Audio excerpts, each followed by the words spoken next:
परदेवतायाः गुरुर्ब्रह्मा गुरुर्विष्णुर्गुरुर्देवो महेश्वरः गुरुः साक्षात् परब्रह्म तस्मै श्रीगुरवे नमः। सदाशिवसमारम्भां व्यासशङ्करमध्यमाम् अस्मदाचार्यपर्यन्तां वन्दे गुरुपरम्पराम्। श्रीमात्रे नमः। श्रीगुरुभ्यो नमः। सभाये नमः। శివపురాణంలో కాలస్వరూపుడైనటువంటి శివుడు కాలముగా తనని తాను విభజించుకున్నప్పుడు ఆ కాలము యందు ఏ విధముగా ప్రవర్తిస్తూ ఉంటాడు, ఆ ప్రవర్తించేటువంటి సమయాలలో ఆ కాలమును అనుసరించినటువంటి శ్రద్ధాళువైనటువంటి వాడు చేసేటువంటి క్రతువుల ద్వారా, ఆ క్రతువులు ఏమిటి అంటే నిత్య నైమిత్తిక కామ్యకర్మలు అని చెప్పబడుతూ ఉంటాయి. ఆ క్రతువుల ద్వారా ఎటువంటి విధి విధానాలను అనుసరించి ఎంతటి శ్రద్ధతో ఎంతటి భక్తితో తను చేయవలసిన దాన్ని శ్రద్ధగా ఆచరిస్తాడు. ఆచరించినటువంటి దాన్ని బట్టి ఎంత పరమేశ్వర కైంకర్యం చేస్తాడు, ఎంత స్వలాభాపేక్ష కోసమో స్వార్థం కోసమో ఉంచుకుంటాడు అనేటువంటి దాన్ని గణన చేస్తూ పరమేశ్వరుడు భోగములన్నింటినీ కూడా మనిషికి అందజేస్తూ ఉంటాడు, అనుగ్రహిస్తూ ఉంటాడు, ఆశీర్వదిస్తూ ఉంటాడు. ఆ కాలస్వరూపంలో మనం అందరం కూడా గత 2 రోజులుగా తెలుసుకున్నటువంటి విషయాలు ఏమిటయ్యా అంటే, వార యజనము, దాన్నే దేవయజనము అన్న. వారము అంటే శివపురాణాంతర్గతంగా వారమును మనం డిస్క్రైబ్ చేయాలి అనుకుంటే ఒక ఉదయము నుంచి మరొక ఉదయము దాకా ఉన్నటువంటి కాలం ఏదైతే ఉంటుందో అది వారము అని చెప్పబడుతుంది అని చెప్పుకున్నాం.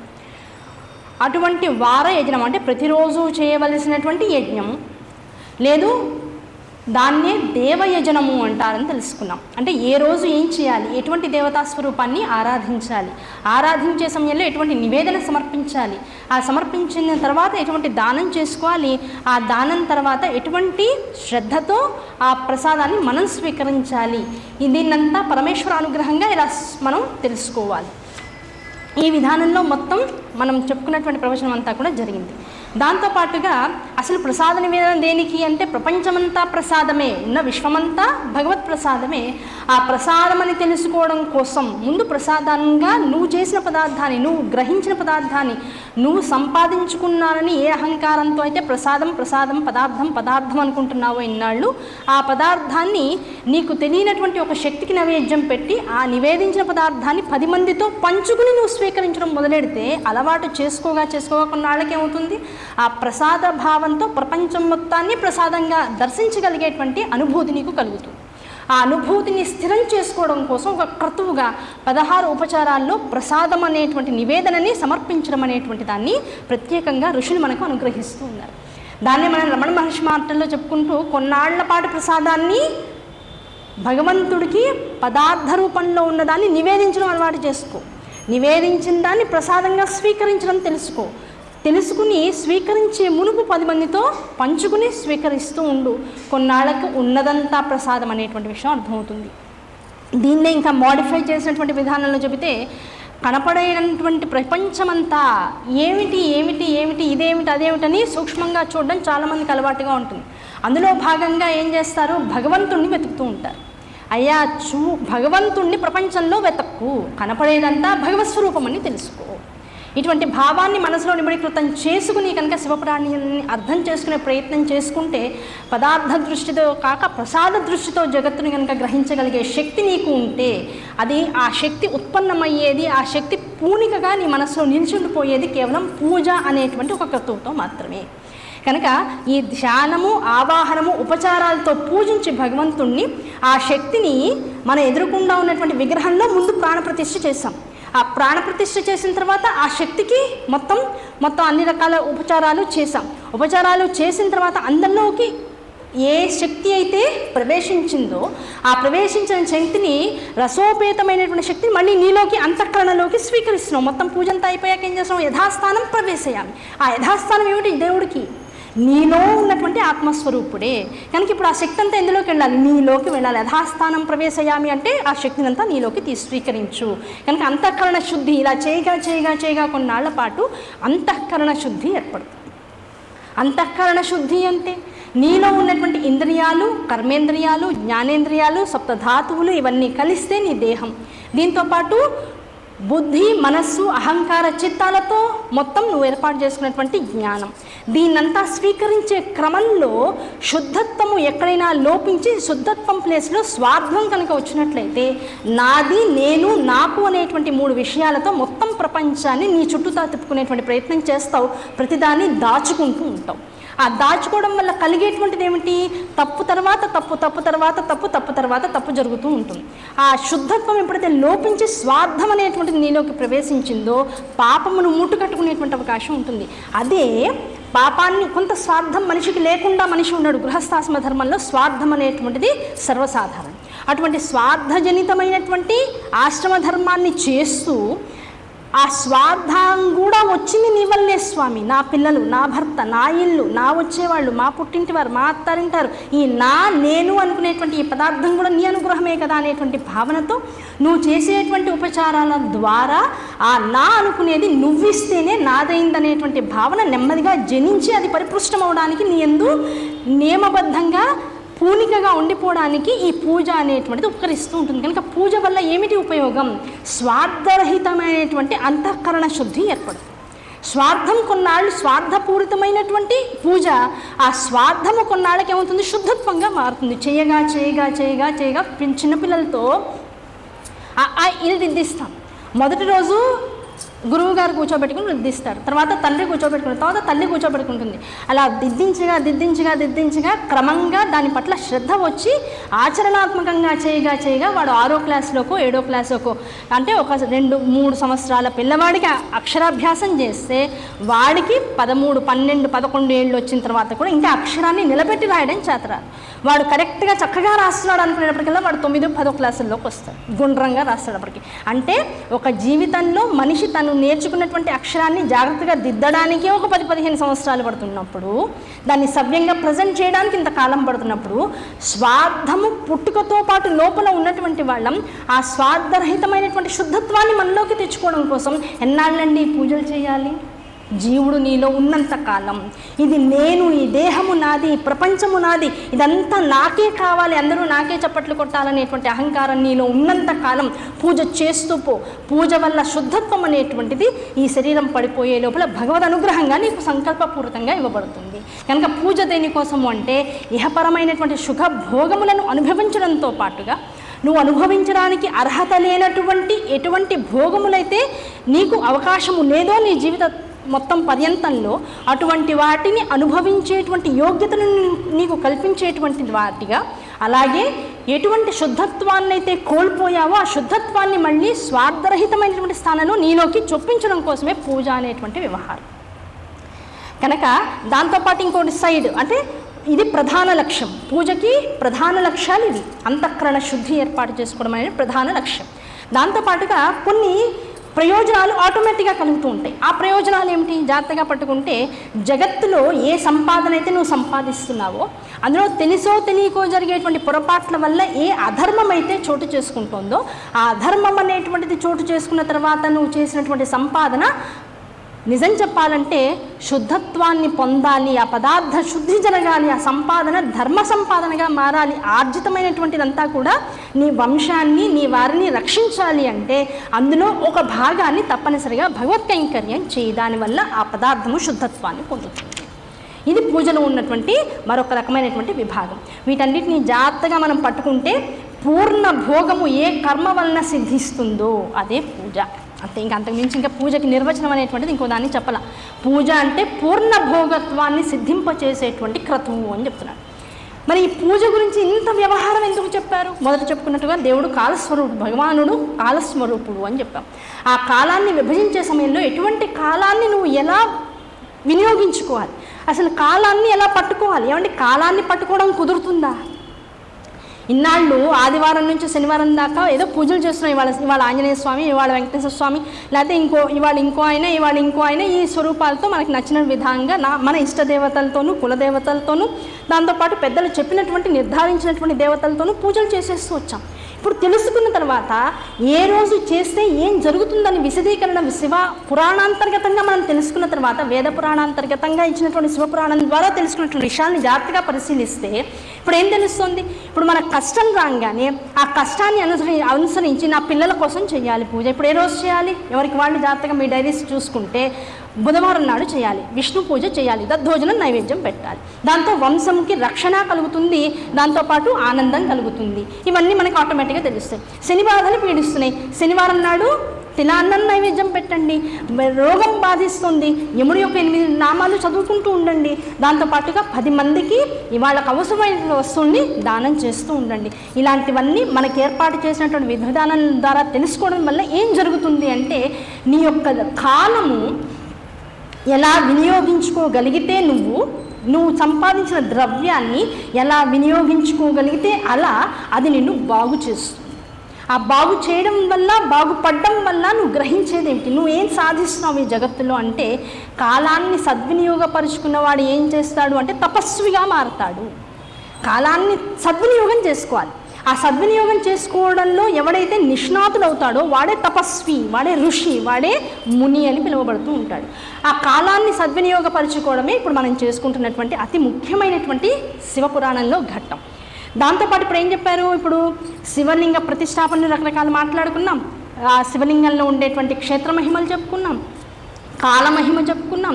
ఆ కాలంలో మనం మాట్లాడుకున్నట్లుగా ఆదివారం నుంచి శనివారం దాకా ఉన్నటువంటి విభాగాలన్నీ కూడా జాగ్రత్తగా తెలుసుకున్నాం.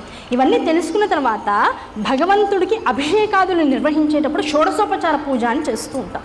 ఆ షోడశోపచార పూజల్లో 16 ఉపచారాలు. మామూలుగా మనందరికీ అలవాటు ఎట్లా ఉంటుందంటే ఆ 16 ఉపచారాలకి వీలున్నంత వరకు మ్యాక్సిమం అన్నింటికి ఈ ఉపచారార్థం అక్షతాన్ని సమర్పయామి, ఈ ఉపచారార్థం పుష్పాన్ని సమర్పయామి అని మ్యాక్సిమం దాని బదులు ఇది వేసేస్తున్నాను ఆయన అని చెప్పి భగవంతుడికి దాదాపు మనకున్నటువంటి అతి దగ్గరైనటువంటి వ్యంజనాలతో పూజ సమర్పయామి అని చేసేస్తూ ఉంటాం. అయితే ఇన్ని 16 ఉపచారాల్లో కూడా ఎంత అక్షతలు పక్కన ఉన్నా తప్పనిసరిగా అక్కడ చెప్పబడినటువంటి మంత్రసహితమైనటువంటి ధాతువుతో తప్పనిసరిగా పూజ చేయవలసినటువంటి విధానాలు 6 విధానాలు చెప్పారు. మొట్టమొదటిది ఏమిటయ్యా? జాగ్రత్తగా పరిశీలించు. అభిషేకం. అభిషేకం దగ్గరకు వచ్చేటప్పటికల్లా స్వామి అభిషేకం సమర్పయామి, అభిషేకార్థం అక్షతాన్ని సమర్పయామి అనడానికి అవకాశం లేదు. కాస్త కూస్త కనీసం ఏమీ లేకపోతే ఒక తమలపాకుతో నీళ్ళల్లో ముంచి ఆ నీళ్ళని జల్లనట్టుగా స్వామి మీద జల్లైనా సరే ఇది అభిషేకంగా స్వీకరించు.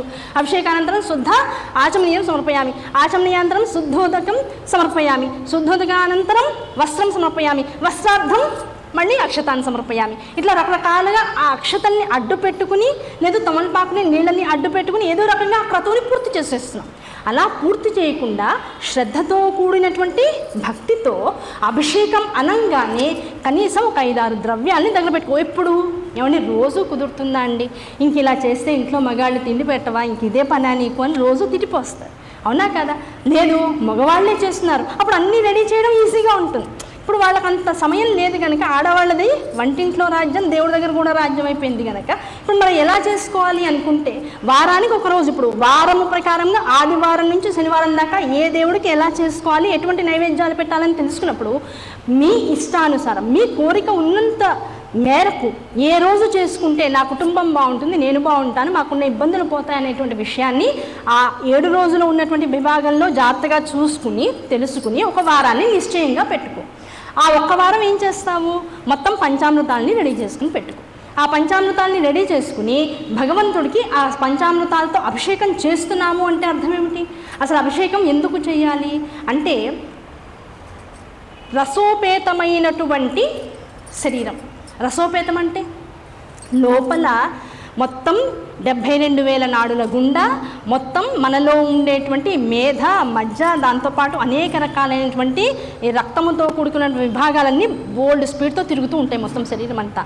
ఎక్కడ ఏ కాస్త తేడా వచ్చినా జీవుడు ఇలా కూర్చోడానికో నుంచోడానికి అవకాశం లేదు, అడ్డంగా పడిపోతాడు. సో రసలింగం ఇదంతా కూడా, ఈ దేహమంతా కూడా రసలింగము అని పిలువబడుతూ ఉంటుంది. ఆ రసలింగం ఏదైతే ఉందో ఆ రసలింగమే ఆనంద స్వరూపం. శివతత్వంలో ఆలోచిస్తే రసలింగమే ఆనందతత్వం. ఆ ఆనందతత్వానికి జ్ఞానము గనక మనం అధిక్షేపిస్తే ఆ జ్ఞానాన్ని కూడా దాంతోపాటు కలపగలిగితే అప్పుడు అదేమవుతుంది? శివస్వరూపంగా మారుతుంది. అంటే ఈ రసలింగము, దీనికి రోజు స్నానం చేయిస్తున్నాం, ఇది అభిషేకం అవుతుంది. ఈ అభిషేకం నిత్యము చేయబడుతున్నటువంటి ఈ రసలింగాన్ని ఎదురుకుండా ఉన్నటువంటి విగ్రహంలో కూడా ఆక్షేపించుకుని అక్కడ కూర్చోపెట్టుకుని నువ్వు అభిషేకం చేయాలనుకున్నావు. ఈ లోపల ఉన్న రసత్వాన్నంతటిని ఇందులోకి నువ్వు ఆపాదించుకుని ఎప్పుడైతే నమస్సోమాయచ రుద్రాయచ అనుకుంటూ అభిషేకం మొదలెట్టావో ఆ జ్ఞానము ఏదైతే నీ యందు నిబిడీకృతమైందో గురువుల ద్వారా ఆ జ్ఞానము అక్కడ మంత్రస్వరూపంగా ఆ అభిషేకానికి అత్యంత గొప్పదనాన్ని చక్కగా అక్కడ చూపెడుతుంది. మంత్రంతో కూడుకున్నటువంటి అభిషేకం ఎప్పుడైతే జరుగుతుందో అదేమవుతుంది, జ్ఞానానంద సిద్ధికి దోహదం చేస్తుంది. జ్ఞానము ఆనందము, రసము అంటే ఆనందం అని చెప్పుకున్నాం. జ్ఞానము నువ్వు చదివేటువంటి మంత్రం, ఈ జ్ఞానము ఆనందము కలిపితే జ్ఞానానందము. అటువంటి జ్ఞానానందాన్ని జీవితాంతము నీకు ఇవ్వగలిగింది అభిషేకం ఒక్కటే జగత్తులో. అభిషేకం చేస్తూ శివలింగాన్ని చూడండి, ఏది వేస్తే అది అలా శివలింగం మీద నుంచి కారుతూ కింద పానుగొట్టం మీదకి వచ్చి పానుగొట్టం సందులోంచి కింద పడుతూ ఉంటే అబ్బా ఇది కదా జీవితం.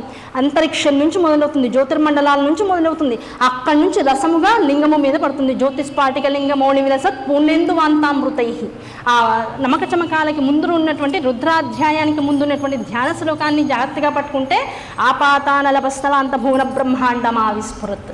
అలా మొత్తం జగత్తంతా తన యందు నిబిడీకృతం చేసినటువంటి ఆ లింగస్వరూపుడైనటువంటి శివుడు అక్కడ ఉంటే ఆయన మీద నుంచి జ్యోతిస్వరూపంగా మొత్తం చిక్కలలుగా మొత్తం ఈ జగత్తులో ఉన్నటువంటి సారమంతా పడుతూ ఉంటే అదంతా అభిషేక జలంగా కిందకి పారుతూ ఉంటే ఈ జగత్తులో ఉన్నటువంటి ప్రకృతి తత్వం అంతా ఆయనలో ఉన్నటువంటి ఆ రసోపేతమైనటువంటి ధాతువులన్నింటికి ఆనందపడుతూ మొత్తం ఈ కింద ఉన్నటువంటి పానుగొట్టం మీదకి వస్తుంటే ఆ పానుగొట్టము శివలింగము కలిపితే కదా జగత్తు యొక్క అసలు స్వరూపం. అమ్మ అయ్యల యొక్క కలగలిపిన రూపం కదా. ఆ ఇద్దరి మధ్య ఆడుకుంటూ వాళ్ళ చేతుల్లో అటు ఇటు కేరింతలు కొడుతూ తిరుగుతున్నటువంటి పిల్లవాడిగా నేను ఆనంద అనుభూతిని పొందుతున్నాను, ఈ పడుతున్నటువంటి రసమంతా నేనే అనేటువంటి భావంతో అభిషేకం చేశావు. ఇప్పుడు ఏది వేస్తుంటే అదల్లా శివుడి మీద నుంచి జారుతుంది. తండ్రి తెల్ల మీదకి ఎక్కిన పిల్లవాడు భుజాల మీదకి వచ్చి భుజాల మీద నుంచి తల్లి చేతుల్లోకి వెళ్తూ ఉంటాడు. ఆ తల్లి తండ్రి పిల్లవాడిని అటు ఇటు తిప్పుకుంటూ ఆడిస్తూ ఉంటే పిల్లవాడు ఆనందం ఎలాగైతే పడుతూ ఉంటాడో అటువంటి ఆనందము అటువంటి భావనతో వచ్చినటువంటి భక్తుడి చేతిలోంచి పడేటువంటి ఆ అభిషేక ద్రవ్యాల ద్వారా లోపల ఆత్మ ఆనంద స్థితి కలుగుతుంది. అటువంటి ఆనంద స్థితి నీకు ఇవ్వడమే అభిషేకంలో ఉన్నటువంటి అంత రహస్యం. ఆ భావంతో ఇప్పుడు రేపటి నుంచి అభిషేకం మొదలు. నేను నాన్న తల మీదకి ఎక్కుతున్నా, అవునా కాదా? ఆ నాన్న తల మీదకి ఎక్కంగానే అమ్మ కిందకి లాగుతుంది. ఒరే ఎంతసేపు కూర్చుంటావరా, నాన్నగారి తలకాయ నొప్పి పెడుతుంది మెడకాయ నొప్పి పెడుతుంది అని లాగుతుంది. అయినా సరే నాన్నకన్నా హైట్ ఉండాలి నేను. పిల్లవాడు ఏమంటాడు, నాన్నకన్నా నేనే పొడుగున్నాను అంటాడు. అలా ఆ భావనతో పిల్లవాడిగా ఈ రసోపేతమైనటువంటి లింగము ధాతులింగం వైపుకు వెళ్తాం. వెళ్ళి ఆనందాన్ని అనుభవించి మళ్ళీ తల్లి స్థానంలోకి వచ్చి తల్లి ద్వారా జగత్తులో ఆనందాన్ని అనుభవిస్తూ మళ్ళీ అభిషేక ద్రవ్యం మళ్ళీ చేతిలోకి వచ్చేదాకా, అంటే ఇవాళ నుంచి మళ్ళీ రేపు ఉదయం దాకా ఈ ఆనందాన్ని అనునిత్యము పొందుతూ కేరింతలు కొడుతూ ఉంటుంది. ప్రపంచం అనేటువంటి ప్రకృతి తత్వంలో తిరుగుతూ ఉంటుంది. కనుక అయ్య ద్వారా పొందిన జ్ఞానాన్ని అమ్మ ద్వారా సుస్థిరం చేసుకుని జగత్తులో ఎలా మసలాలో తెలిపేటువంటి స్థితియే అభిషేకము. అటువంటి అభిషేక స్థితిని ఎప్పుడైతే నువ్వు ఆనందపూరితంగా తీసుకుంటున్నావో ఆ ఆనందమే మొత్తం ద్రవ్యంగా పదార్థంగా నీకు జగత్తులో ఐశ్వర్య స్థితిని కలిగిస్తుంది. ఇది నాకు ఆనందం, ఇది నాకు సౌఖ్యం, ఇది నాకు రక్షణ అని దేని యందు నీ మనస్సు లగ్నం అవుతుందో ఆ లగ్నమైనటువంటి మనస్సుతో నువ్వు ఏ కార్యం చేసినా అది నీకు ఐశ్వర్యాన్ని ఇస్తుంది. కనుక ఇప్పుడు అభిషేకం ద్వారా నీకేం కలుగుతుంది అంటే ఆనందముతో పాటుగా ఐశ్వర్యం సిద్ధిస్తుంది. ఐశ్వర్యంతో పాటుగా అసలైనటువంటి విషయం ఏమిటి? అభిషేకం ద్వారా రసానంద సిద్ధి ఆనంద సిద్ధి అని చెప్పాం. ఈ ఆనంద సిద్ధి నీకు ప్రధానమైనటువంటి కారణమైతే వారాంతర కారణాలు కొన్ని ఉంటాయి. అవి ఏంటయ్యా అంటే ఆవు పాలు పోయండి, మీకు వీలైనంత వరకు కుటుంబ సౌఖ్యం కలుగుతుంది. ఆవు పెరుగుతో వారికి అభిషేకం చేయండి, ఆరోగ్యం సిద్ధిస్తుంది. ఆవు నెయ్యితో ఘృతముతో అభిషేకం చేయండి, ఐశ్వర్య సిద్ధి జరుగుతుంది. ఎందుకు ఇవన్నీ చెప్పారు అంటే ఒక్కొక్క ధాతువుకి ఒక్కొక్క లక్షణం ఏమన్నా ఉంటుందా?